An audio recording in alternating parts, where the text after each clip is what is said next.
Hello, and welcome to the first ever episode of the Full Court Press. I'm your host, Matt Smith. In today's episode, we'll preview the NBA Finals, preview the Stanley Cup Finals, and take a look at where Ohio State football stands after the resignation of Jim Tressel.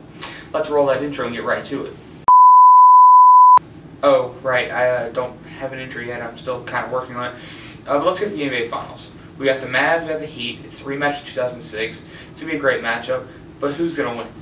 I think it's going to be the Heat taking this one in 6 because they were good in 2006 when they won in 6 games. You know, they lost the first 2 that year and then won 4 in a row. But they're better this year. They have LeBron James, who showed in the last game of the Chicago series that he can close it out, that he can make those plays and win the game for his team.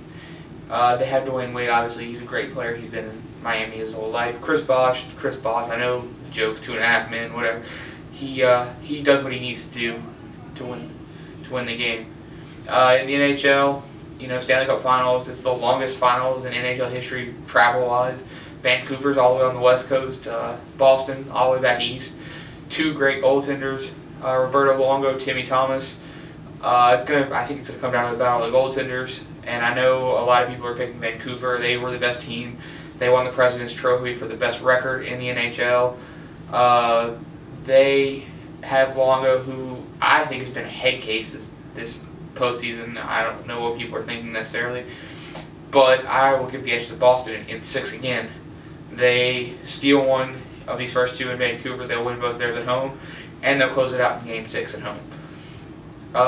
Moving on to the breaking news this morning, Jim Tressel resigns at Ohio State. I think it was a move that was going to happen either way, with or without him doing it. I think he made it easy on the university. I think they were going to fire him anyways. They didn't have a choice. They might have waited until after the season to do it, but he made it easy on them. I don't think Ohio State's out of the water by any stretch of the imagination. I don't think anyone thinks that. They have the meeting with the NCAA committee on August the 12th.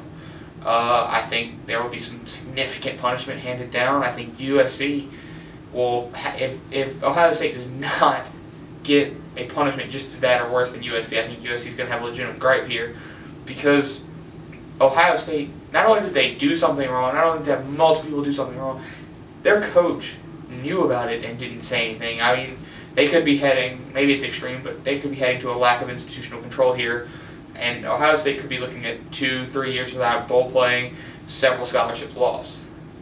Thanks for joining us in this first episode of Full Court Press. Every day I'll end the video with a question of the day that you can answer down below as a comment or a video response. Today there are actually 2. The first, who do you have winning? Who do you have winning the NBA? Who do you have winning the Stanley Cup Finals? And how many games?